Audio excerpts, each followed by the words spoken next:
All right. Yo, guys, it's Fantasy Stock Exchange here, bringing you part 2 of our Dynasty buys list. Today, we're going to be covering wide receivers and tight ends. I'm Daniel, joined by Tyler, Lucas, and Bush. You guys want to introduce yourselves, obviously? What's up? Tyler Moss, NFL on Twitter. I'm very excited to be back for our wide receiver tight end edition of this video. Quarterback and running back are already out. Go check that out.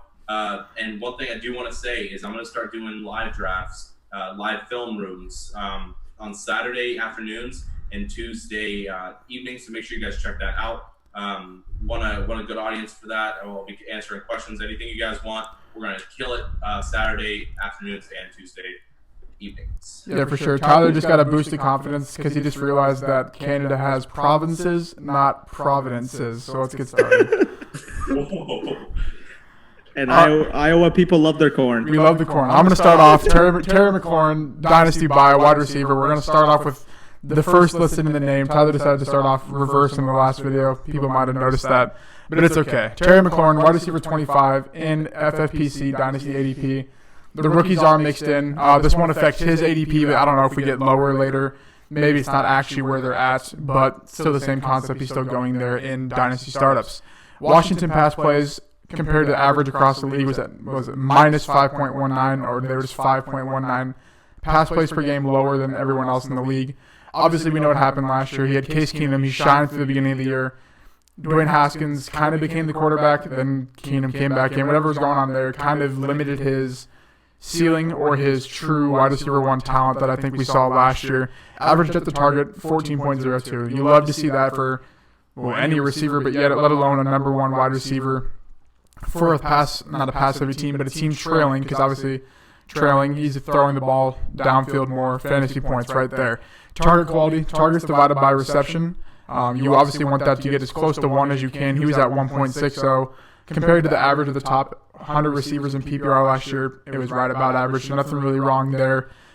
21st in air yards per game. It's another stat that I love to use for weekly matchups or just breakout candidates, whatever the case may be. So he's right up there in the elite category above his ADP. Unrealized air yards minus reception yards. So obviously you want that 0 because that means the ball is being thrown in the air. How much of that are you actually turning into production receiving yards? He was at 385, which I think was top 25 if I remember right. Basically what I'm trying to say is everything in terms of the broken down stats looks to show positive regression for him. And that makes sense. I don't want to say there's no way the quarterback situation can get worse, but it should improve with an offseason of Dwayne Haskins. Keyword, should improve. But even if you're getting him at wide receiver 25, that's similar to what he put up last year. And it's Dynasty. The man's 22, maybe 23 come start of the season. Second year. Yeah, he's in it for the long haul. Second year, you're going to see him improve. And then another thing I just want to add in, vacated targets with all the people that have left. Obviously, free agency is not over, so that could the vacated targets could decrease, but it's at 137 right now. That's including Chris Thompson. They obviously added Peyton Barber and J.D. McKissick, so you can't give all of those to the wide receiver. But the room for growth is there. I don't think you guys probably don't disagree with Terry McLaurin's ability or like anything. I just think that it's something that I think people aren't realizing come draft time how valuable he is right now. Yeah, I mean, I was just going to add to it. I mean, Terry McLaurin is easily one of my favorite buys. Again, if you didn't take him, I was going to take him. You take him too. Yeah, you just watched him on film last year with how atrocious that quarterback situation was. The fact that he even, statistics aside, just watching him play, he was open on so many of his routes. Like when you were watching games, it was just absurd. I mean, he's got the athletic profile. He had over 900 yards last season. He produced. And that is easily one of the situations of the league that has the most area to improve. I mean, that quarterback situation sucked. Their offensive line was depleted from injury, as it is basically every freaking year. And he's clearly the alpha in that offense in terms of that receiving core. I mean, getting him at wide receiver 25, going into his second year, that you're drafting him basically at his yearly floor, and you're getting that for a second-year, 23-year-old wide receiver. So I love the buy. I mean, again, every time I get a chance to add him in fantasy and dynasty leagues, I have him because I mean, Bush, you can attest to this. Even in our other league, made sure I swooped him. I mean, Lucas is in it too. Made sure I swooped him up start of the 5th round, start of the 6th round, around that area. He's going to go to 5-6 area. And there's just so much room for improvement. I would not be surprised if by next season we're talking about him as a top 12 fantasy dynasty wide receiver. So I know, Butch, you want to add because you love him as well. I love Terry McLaurin. He's my victory lap. The analytics crowd didn't like Terry McLaurin coming into last year. I had him as the third best receiver in the class, and I was probably the only one who had him that high. And I love the talent. I think he's an incredible receiver. I don't think it matters who his quarterback is because I know people are going to tear him down this year with the argument that his quarterback situation isn't great. Who cares if it's Dwayne Haskins, Kyle Allen? I really don't give a shit because Terry McLaurin is a separator, and separators generally are good with any quarterback. So it doesn't usually require a lot of chemistry. Like Case Keenum had never worked with McLaurin before, and McLaurin was a rookie, and week 1 came out and balled out. So I don't think it matters who his quarterback is. Wide receiver 25, that's laughable. I'd probably take him like in the top 15 right now, and I guarantee by next year he'll be up there too. Yeah, I mean, his ADP is going to start moving up. If you're drafting in the next couple of weeks, enjoy that. But the ADP is going to start rising. I think as an upside player, he really can be big. Unfortunately, the thing, and it sucks to have to say this, but the thing that's holding him back is his quarterback. I mean, it's not even him that's really preventing him from being such a key fantasy player, but that's just what the situation is for him. 25 is ridiculous. I think we're all in agreement with that. That's way too low. You can definitely swoop him up for a lot cheaper, for a lot more, a couple rounds, maybe like a round earlier, and still feel really confident about the move. I really like McLaurin as a buy right now. The fact that we have to say that he is a buy because his value is so low is kind of done with how effective he was last year. I would honestly even say at this point, I mean, he should be considered in the tier with the AJ Browns, with the Cortland Sutton. He should be right along those guys, in my opinion. That's how high on him I am on him as a talent. The only thing separating them is the quarterback situation, in my opinion. So I think he's definitely more than a wide receiver 25, but I don't really think he's at the Sutton point yet. I think AJ Brown may just touch a bit too high as well. Mainly just built off of the end of the year. But I can see him definitely at around 17, 18. Easily, then that's like 6. Metcalf is 18 right now. I'd take him over Metcalf. I'd take him over Metcalf as well. For sure. Positive vibes all over for him. I think it'll be the same from now until day before your draft come August. But another day 2 wide receiver. Bush, why don't you break yours down? Yeah, so Darius Slayton, wide receiver 47 off the board. If you watched the previous episode, you heard my Daniel Jones love. Darius Slayton kind of ties into that. So Daniel Jones and Darius Slayton, they had a connection last year. And basically, you could see it right away. Darius Slayton was a 5th-round pick. So he didn't have the draft capital of a Terry McLaurin, even who was a 3rd-round pick, or of a DK Metcalf, or an A.J. Brown, or a Marquise Brown. And like, he was a 5th-round pick. You really have to earn your way onto a roster into playing time when you're a 5th-rounder. Luckily for Slayton, a lot of the receivers got hurt before the season in New York. So that gave him some opportunity, and man, did the kid run with it. He had a perfect passer rating when targeted last year. Perfect. Which I believe Tyler Lockett had 2 years ago, which is the last time I can remember saying that about a receiver. He was, per Matt Harmon's reception perception, he was 3rd in the NFL with 5 touchdowns against man coverage, which is very important for a rookie receiver, which means he can beat press and get off man coverage. And then he was 10th among all NFL receivers in passer rating against man as well. He's also a member of a very exclusive list of players who scored 8+ touchdowns as a rookie, including Odell Beckham Jr., Mike Evans, Rob Gronkowski, Calvin Ridley, Michael Thomas, Keenan Allen, Julio Jones, among 12 total receivers. In my opinion, he is the wide receiver 1 in New York. I don't anticipate them spending very high draft capital on a receiver. I could see them maybe drafting a 4th-round guy or something. But I think Tate, Shepard, and Slayton will be their starting 3 in 11 personnel, and I think Slayton has the most room for improvement, and he's got a young quarterback alongside to develop and grow with him. I was just going to mention, too, I mean, the 2 guys that people might view, might be scared off of Slayton by, they might say, he's a wide receiver 3. The 2 guys ahead of him right now, have they ever really proven they could stay healthy for the majority of a season anyways? Like, even when they can, they're more 1B complementary guys anyway. I agree. Tate was never the wide receiver 1 in Detroit. He might have gotten the most volume, but he was never the guy taking away coverage. That was usually Marvin Jones or Kenny Golladay, and then Sterling Shepard always had Odell with him. So, agree. Yeah. I mean, Yeah. I'm totally on board with your side there. I was just going to mention the people that are in that crowd that may argue with that.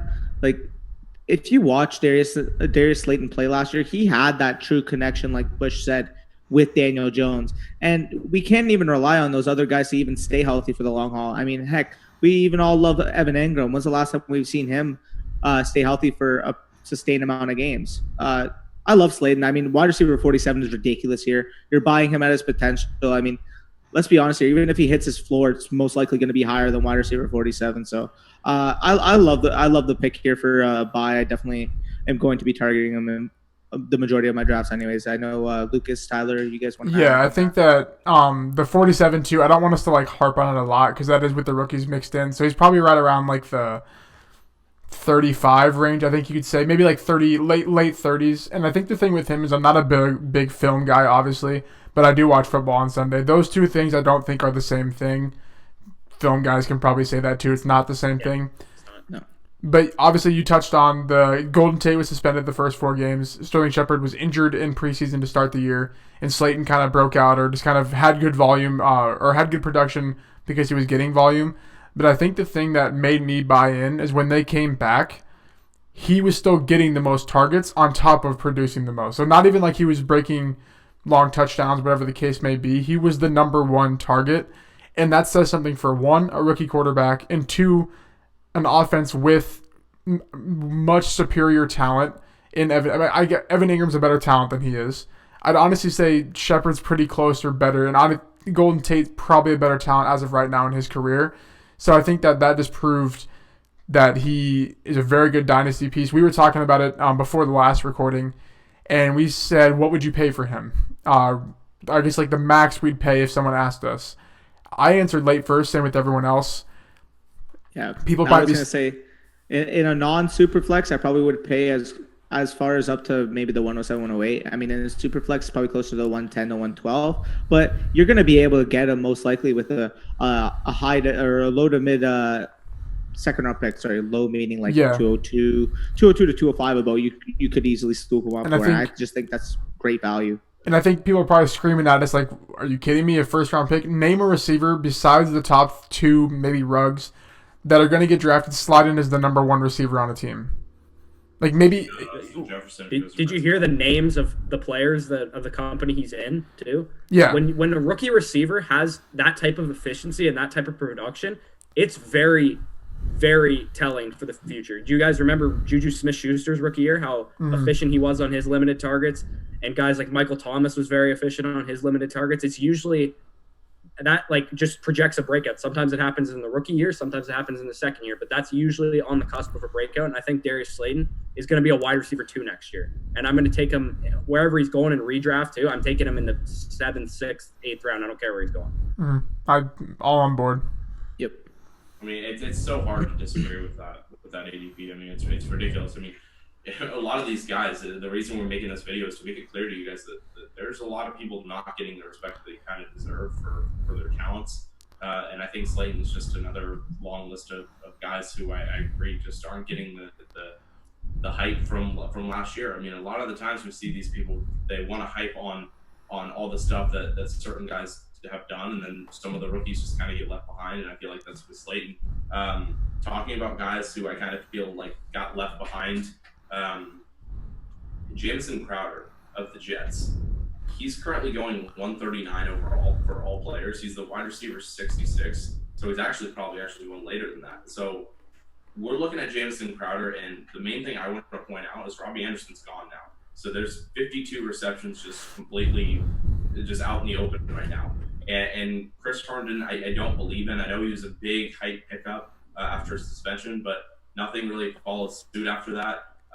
There's not really any more other. I mean, Enunwa is there, but Jamison Crowder could just be in line for an even bigger season than he had this past season. I mean, he had 76 receptions, which I think could definitely find its way into the 80s this upcoming season. With his second year of establishment in offense, potentially even in the 90s. I mean, that's only 14 receptions away, and again, you're making up for 52. Looking at the other numbers, I mean, 24.7% target share. That's really big. And then throwing on to add that, not only is he a core just getting the ball to. When you're in the red zone, 30% target share. So his red zone percentages were actually boosted higher than he actually was getting just on regular normal plays. So with those 52 receptions being out in the open, and with the target share that Crowder just naturally is being given by Darnold, and second year in an offensive system, the fact that he's wide receiver 66 is an absolute joke, because he seriously right now is the wide receiver 1 in that offense, and they could draft someone, sure, but he's still the wide receiver 1 in that offense unless they go and they get Judy with their offensive line pick, which we're calling their 111. There's no reason Jamison Crowder isn't the wide receiver 1 for that offense, and I find that he could definitely be higher than wide receiver 66, like remarkably higher. I can add to that, especially. I mean, wide receiver 66. What is that? A fifth or a wide receiver 5 on your team? You plug a guy like Jamison Crowder in there, who's a wide receiver 1 in his own offense, as your wide receiver 5. Like that, I just think that's tremendous value. I mean, you're getting him super late in drafts. You're getting him like, I don't even know how. What'd you say his overall was? 139. Yeah, you're getting him. It's probably later. Yeah, you're probably later. I mean, it's just a complete roster construction. Like, just like, okay, I don't have the ADPs pulled up, but I'm sure it's like Jamison Crowder, and I'm sure I can't even pull a guy out. Like, I can't even like think of a guy like Hakeem Butler, or like I don't even know like who. Yeah, Hakeem Butler's probably pretty accurate. Yeah, I don't even know like who like would be down there, and I think someone might say play the upside of Hakeem Butler, but play the upside of what? The 6th option on the Cardinals offense. Go get the number 1 target for the Jets. That I know it's not pretty. I know it's like, oh, he might only get me 10 points, but that week that bye week fill-in. Yeah, bye-week or fill-in. you're rebuilding. That's a perfect person to put in that you could rebuild and not. I mean, I know you don't want to necessarily win, but then you trade him to a contender middle of the season because maybe Juju gets hurt. Go up. Yeah, like whatever the case may be. So yeah, I think it's complete. I think it just shows how roster construction works when it comes to dynasty startups or even just trading in dynasty, and how you can leverage sort of the recency bias and the personal bias of another person's roster construction. Yeah, no matter how inefficient it may be, Adam Gase loves to feed his slot receivers. Yeah, and how So bad in they are Miami, too. Yeah. With Jarvis Landry in Miami, you saw how many targets he used to get. Jamison Crowder, what was it, 17 targets he had week 1 this past year? Yeah, Something crazy. I remember he had like a crazy amount of targets week 1. Everyone's rushing to the waiver wire. I picked up McLaurin because I'm smart. But anyway, so Jamison Crowder, I think at wide receiver 66, like Danny mentioned, I think that like you can use a player like that. If you're in a dynasty league with like 4 or 5 flex spots, like that's the perfect guy to throw in there, and he'll get you 8 to 10 points every week, because not only Adam Gase's offense, Sam Darnold has favored the slot as well. When Quincy in Sam Darnold's rookie year, he loved Quincy and Enunwa. Like it's a perfect marriage of the system and the player. As long as Jamison Crowder can stay healthy, I'm sure he can give you wide receiver 3 production in good matchups. Easily. I mean, he's not going to be the sexiest name, but he gives you a floor. And there's going to be those weeks where he just gets 15 targets. He's going to give, like, obviously, like, we're not buying him for his ceiling, but I mean, there's going to be weeks where he's going to get fed the ball. And if you're in any sort of PPR format, especially, I mean, that's a weekly floor that you can just rely on, especially to buoy your team. So I love that value. Now, another player, segueing into my guy, another player that I love their value at this point in the offseason is Michael Gallup. I mean, Cowboys bias aside, he's going as the wide receiver 26 right now, which I just find to be absurd. I mean, last year, half PPR formats, he was the wide receiver 22 overall. But the thing I look at, he was the wide receiver 13 on points per game and had over 1,100 yards and 6 touchdowns in 13 games. When I'm looking at his situation, he's in a top 5 scoring offense in the entire NFL, has a franchise quarterback throwing him the ball, and has people are going to say Amari Cooper's a negative. I look at it as a positive for not Blake Jarwin. We'll get into him. For Michael Gallup, simply because it takes so much pressure off of him. I mean, we saw what he did in a complimentary role last year. He's outperforming his ADP, what his current ADP is, just based off last season. He's a 24-year-old receiver entering his 4th year in the NFL, or 3rd year in the NFL, sorry. And to me, it's just a no-brainer. I mean, I didn't really look too much into the numbers in this one. Just simply, the only real number I need to see here is wide receiver 13 points per game last year, 22 overall finish, and he's going under that this year, and he's only 24. I just think it's a no-brainer. I mean, if he's there 5th, 6th round, like, I think it's a no-brainer. So what are your guys' thoughts on Michael Gallup? I think that – go for it. You got it. Okay, so I think I'm not going to try and pump him up because I think we all will. Rank for me right now in Dynasty: Terry McLaurin, Michael Gallup, Deebo Samuel. Trying to think of one more that maybe even AJ Brown, because I personally think AJ Brown is even the 3 and the 4 in that category. So rank those 4 in Dynasty right now. Personally, I mean, to me, it's I don't again, the order's going to change for me, but AJ, Terry, Michael are the 3 above for me, and then Debo's below them, in my opinion. I still love Debo, but I just look at, I mean, you're getting the proven production with those guys, while Debo, everybody's kind of fantasizing what Shanahan can do with him in a sense. So I don't know. What do you? There. I mean, I would go Terry, AJ, Debo, then Gallup. I kind of just I like the fact that the entire 49ers offense is now built around their running game and getting the ball to Debo. They're going to draft a wide receiver, that's fair, but I don't really see it stealing as much from Debo because they're not going to draft a guy that's similar to him unless they do, and then I'll change my take immediately. I think AJ Brown's deep ball potential is incredible. His just big play potential is really nice, and then Tano getting another full season. Well, the first full season with them this upcoming year is going to be big. And then Terry, we already talked about him. I don't know. I would have Gallup for that. I agree with your order, Tyler. I think I would have it the exact same. And I love all of them, to be honest. I like all 4 of those guys. I think they'd all be in my top 20. Yeah, same. Dynasty receivers. So especially of the rookie, the previous rookies going into the second year, of those guys, I definitely like those 3 the best. But in terms of Gallup, I think when you look at it, the volume that the Cowboys offense had, the one problem I have is I do think it's going to come down. They had the most passing yards in the league last year. I was actually going to mention that. They passed the ball at a 58% clip last year. They're bringing in Mike McCarthy, who in his Green Bay days is known for throwing the ball. His run pass splits in Green Bay were in the high 60s. So I just think that's going to help Gallup in terms of overall volume. Not to mention, he was easily tops in the NFL in terms of drops. He dropped so many passes last year. Again, he's a young ascending receiver. He's talented. That's something that he can easily correct out of his game. I just think that when I'm watching, obviously I watch a lot of Cowboys games. I'm a Cowboys fan. When I'm watching those games, I just see what Gallup is able to do with the ball in his hands, and the production backs it. 1,100 yards, 6 touchdowns in 13 games for a sophomore season just proves to me that not only does he have the production and the potential, but he's got the talent to be able to back it up. So.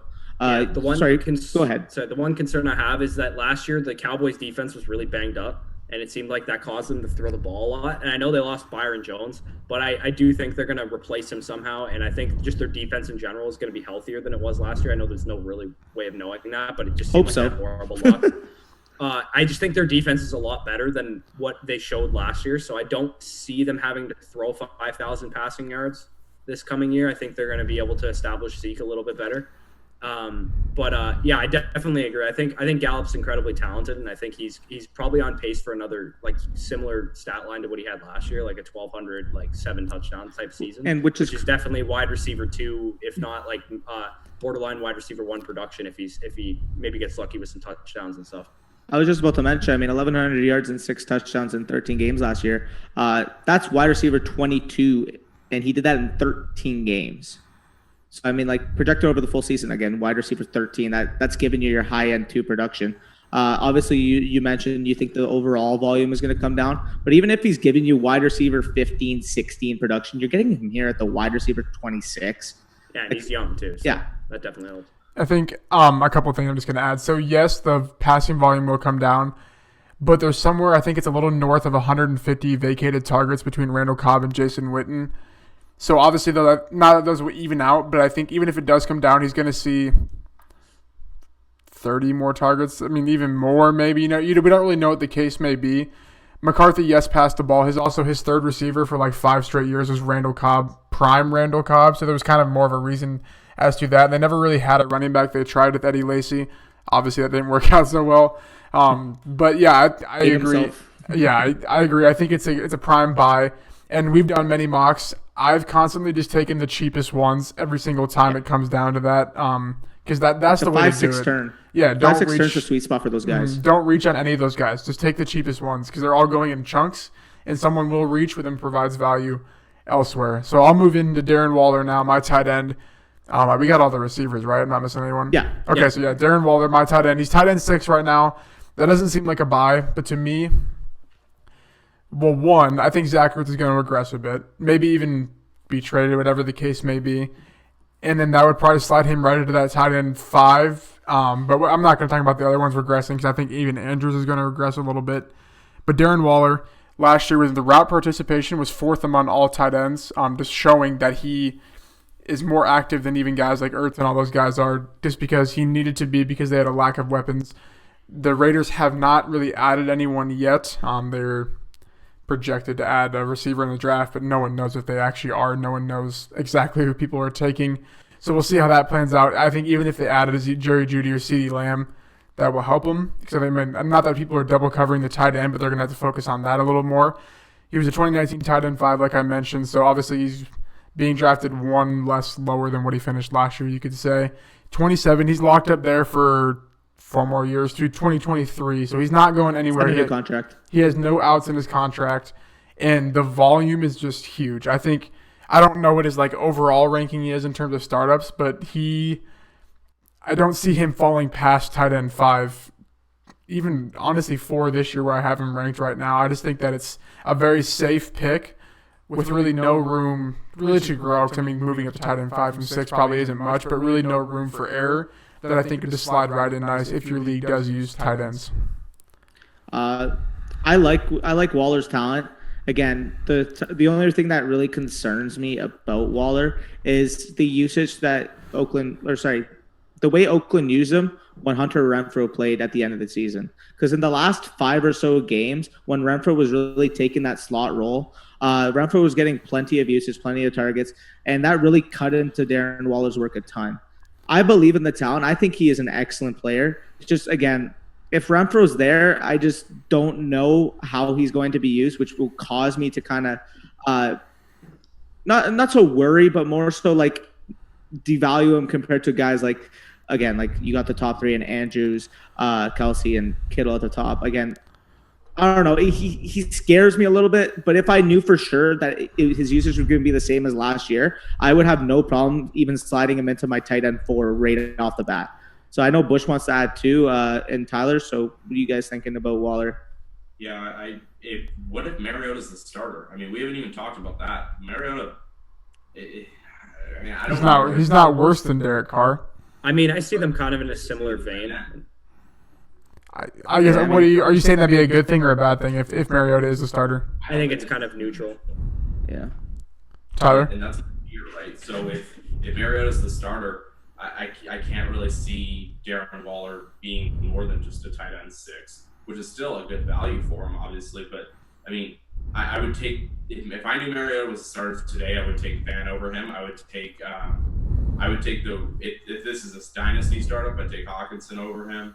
I would take Giuseppe over him for the year. My tight end, I'll get to that later. Mainly because I don't want to play the Mariota game. I played it before because I had Corey Davis before. It's not fun having a receiver in a Mariota passing offense. If Carr's the starter, I love the fun. Mariota held Delaney Walker to top 5 tight end seasons many, many times. I mean, but what about last year when he had when he played 4 games with half of Delaney Walker, kind of Jonnu Smith and Anthony Ferguson? I was just going to mention, too, I mean, you were talking about how Mariota devalued his outside receivers. If that's the case, are you not worried about the wide receivers in the offense, like Tyrell Williams or whatever receiver that they're adding? So if that's the case, if you're devaluating those outside receivers, the targets have to go somewhere. So in my opinion, if that's the case, the targets are going to go to the slot in Renfrow. They're going to go to Waller. Again, my main concern here is just how much Renfrow was used in that offense when he came back at the end of the season. But yeah, no, I mean, Mariota, Carr, take your pick. Obviously, it is a concern, especially due to they wouldn't have the rapport that he would have had with Carr just last season. But yeah, no, I mean, sorry for cutting you off. You can finish ahead, Tyler. Yeah, I more or less just think it's going to be a running team, which isn't what Gruden wants, but it's kind of what he's being forced hand-wise into because the receiving crew isn't really talented and he doesn't have a solid quarterback to actually function a passing offense. I think it's just going to run a lot through Jacobs. I think there may be a decline in targets just overall as a passing offense. I mean, again, I still like Waller 6, but I mean, I can't really say that I want to see him more above guys like Andrews, Kittle, Kelsey, and Before we move completely off topic, so Andrews, he only played 53% of the snaps.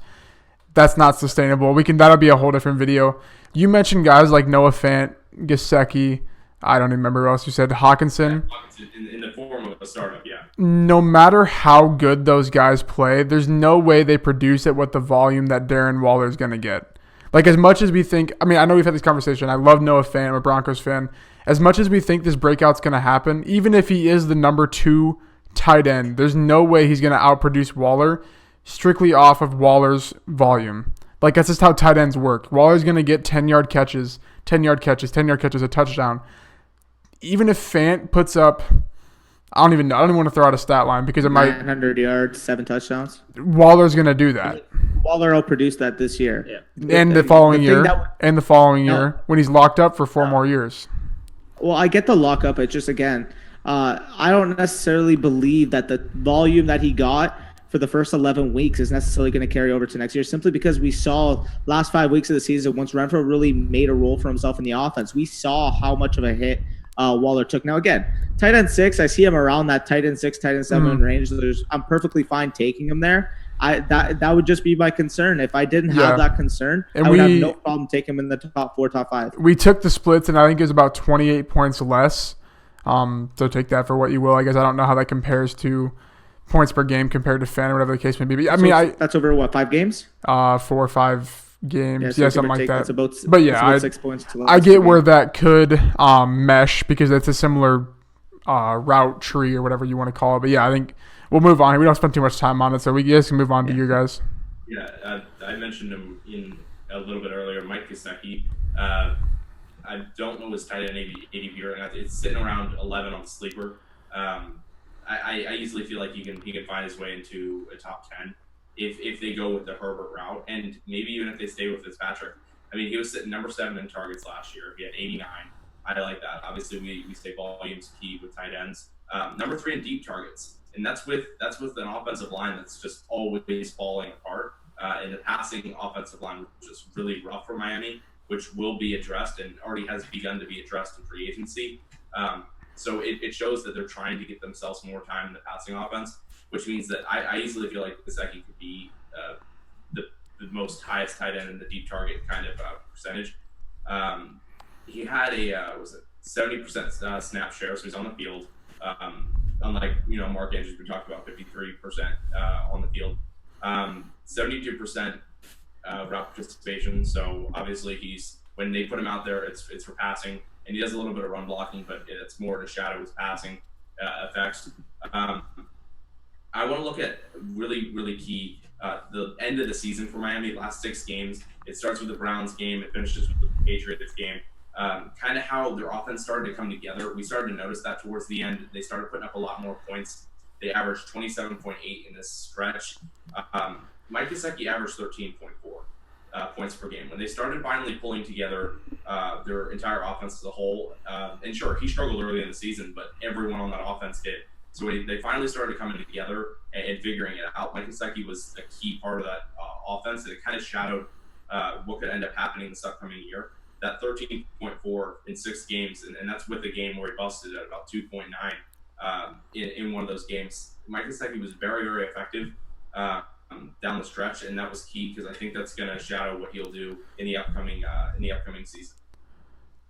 Yeah, I mean, I think the thing that I think even boosts my confidence with him is I don't think the Dolphins add wide receiver talent in the draft, primarily because they're going to go, quarterback. They're going to fill the need. They still have Preston Williams and Devontae Parker and a mix of 3 wide receiver 3 prospects.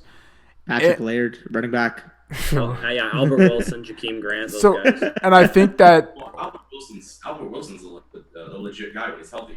I mean, good slot guy too. And I think that the Dolphins know that's not a point of need. I think they did if I think they thought that there was a point of need, they would have went after a guy like Robbie Anderson, Brashad Perriman, something like that. They obviously didn't because they I mean, they killed the offseason. We don't even need to talk about that. But I think that They could have done it. You're right. Gesicki's going to see – I don't want to compare volume, but I think he's going to see close to like a Tyler Higbee type volume. Who knows how effective that's going to be, but I think it's going to be right in that like tier 2 tight end range. That's probably a ceiling, I would say, but I think that it's definitely there. And we saw late last year that when they use him where he should be, not as a true tight end, more of a slot tight end, kind of just like a over the middle guy, he can really shine. Yeah, I want to. Yeah, more than just a tight end too. I mean, shit. Because he's sitting at 11 right now. Tight end premium. He means like tier. So like you got your top tier and Kittle, Andrews. Yeah, my bad. I might not have said tier. Yeah. Sorry, Bush. I know you wanted to add. Yeah. So Lucas just mentioned the slot. Like roller. Yeah. Yeah, for Gesicki. Gesicki actually played, of his 70% snap share, he played 35% in the slot, which was like top like 5 among tight ends, which is like exactly what you want to see, especially when you have a gunslinger at quarterback like Ryan Fitzpatrick. Oh, yeah. He can feed people. Like, he'll feed him. Like, he doesn't care. Like, he's a D-gaffer. He doesn't give a shit who he's throwing to. You've seen his post-game interviews. Relevant. Yeah, he like doesn't I care. saw it in Tampa. Like, he literally, yeah, he was wearing Deshaun Jackson's clothing somehow. But basically, Mike Gesicki, he's an athletic freak. Like, you saw his numbers in the combine and stuff, and he reminds me a lot of OJ Howard, especially considering what OJ Howard did in his second year. Now, obviously, Bruce Arians had to fuck up everything, and not allow that breakout to happen. But I think Gesicki's exactly where OJ Howard was last year. So I think that a breakout should be coming, and I agree with Lucas. I don't think they're gonna add maybe they'll add like a day 3. Like they don't need to is the thing. Like no, they'll probably use like a 5th rounder or something receiver, but nothing like significant. I'd imagine they're gonna roll with basically the guys that they have because Parker's the number 1 and Preston Williams has shown like number 2 flashes. So. I mean, it segues kind of into my guy. My breakout I kind of mentioned him, spoiled him a little bit earlier. It's Blake Jarwin. I mean, he's going off as the tight end 23 in a startup right now. And I just look at it, just based off the vacated targets that Jason Witten left alone, like he should figure in to easily, in my opinion, the top 15 tight ends. I mean, I look at it, I've been on the Jarwin train for the longest time. Call me Cowboy Homer, Cowboy Bias. I just watched this guy jump off the screen. He was clearly the most talented tight end on the roster last season. And, you know, Jason Garrett wants to get old man Witten out there who catched the ball and fucking rolled over. Watching Jarwin play, like he's had games where he's just broken out and you've seen the talent evident. I mean, I'm not going to go too far in the numbers here, but again, Jason Witten's gone. He finished as a tight end 12 last year. We've seen what the Cowboys offense is. They're an explosive power unit. Not power, like a powerhouse unit, like powerhouse meaning like they're very good, right? They're a very good offense, top 5 in points scored last year. Dak Prescott, 4,900 passing yards. I mean, we mentioned that his volume might go down, but the pass percentages are going to go up. Again, they just lost Randall Cobb. I mean, do we really expect a rookie slot receiver, like assuming they add one, because I don't think they're going to roll in with Cedric Wilson as their slot. A rookie slot receiver is going to replace what Randall Cobb did for that offense last year. Again, Blake Jarwin got signed to an $8 million per year contract this offseason, 3 years, $24 million.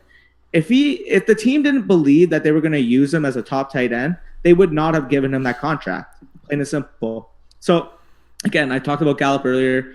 Blake Jarwin for me here, tight end 23. I just think the potential is so much higher. And honestly, I've said this a lot, but his floor is higher than where he's going right now. He is going to be used in that offense. That team is going to throw the ball, and Dak Prescott is going to deliver it to him. So, again, what are you guys' thoughts on Jarwin? I just think tight end 23 at this point is comical. Yeah, I think that I'm going to multi-step break down this. I don't want to go too far. I like vacated production. It's great.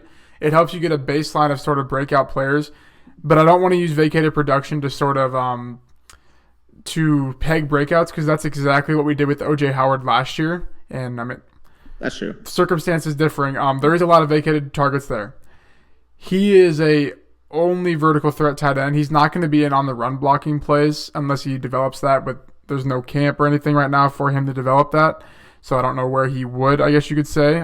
So we'll see how that develops. But Yes, I think his floor is there. We're recording this as of now, tight end 23. That's not going to be there come draft season. It's going to shoot up once people realize that. And I think it's going to shoot up right around the Gesicki range. I still think I would prefer guys like Gesicki, and I don't. Just part of me is like hesitant, but I do see the true upside of Jarwin. I mean, at this cost right now, again, Tyler mentioned you're getting Gesicki. Would you say tight end? 23 or on sleeper. I know that. So that's. No, I'm saying like what was Gesicki's like tight end ranking?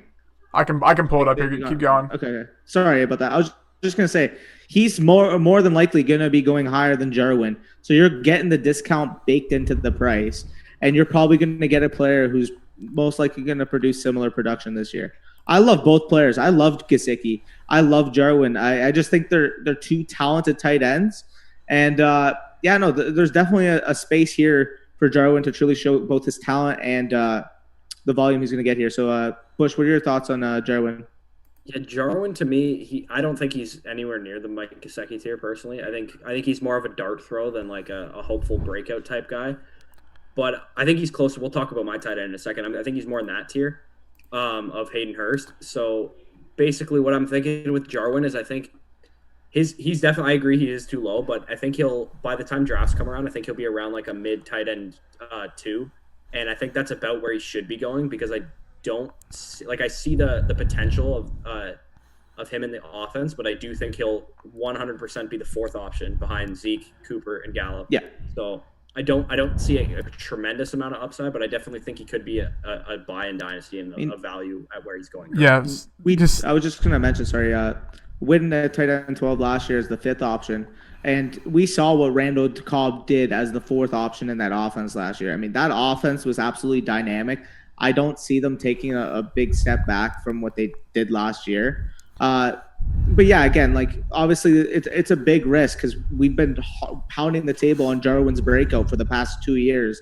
And it just hasn't happened. So, I mean, he could very well bust, but at tight end 23, I'm throwing that dart every freaking draft. I mean, he played 50% of the snaps at one time. He's barely on the field. The receptions aren't crazy. I mean, he had 7 and 7 towards the end of the season in a mix of 4 games.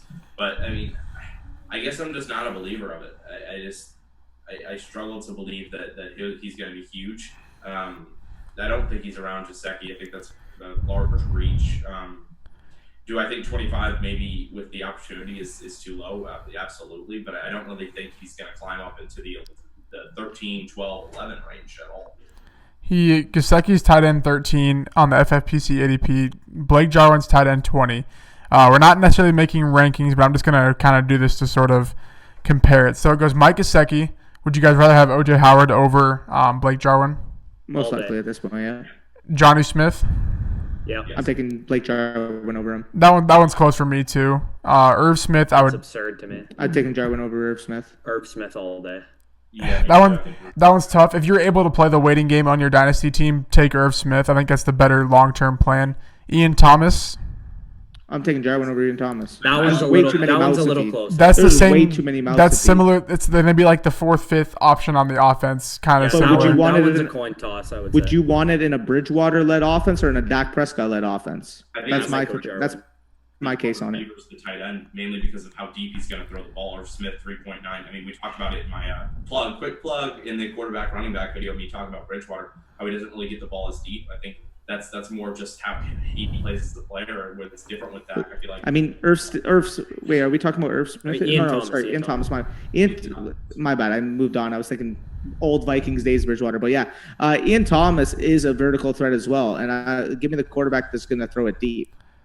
Dak Prescott can actually hit on his deep targets to Jarwin. Yards per catch for Ian Thomas last year was 3.9. I mean, that's just but I mean, like he's an athletic tight end. I mean, in general. Yeah. All right, Jared Cook's the next one. I'm assuming you're going to take, Jarwin. but that is completely team dependent. Construction. Yeah, that's team construction. And then I think it's just the age. I think Hayden Hurst here is the last one. That one is about. Nice I think. segue. Yeah, I like Hayden Hurst a lot. We'll roll right into the last tight end. Yeah, the last tight end for Bush. It's Hayden Hurst. If you haven't figured that out yet, so take us away. All right. So for starters, did you guys know that the Ravens threw the ball 42% of the time? Yeah. 42%. And like 19 80% to the tight end of that. Yeah.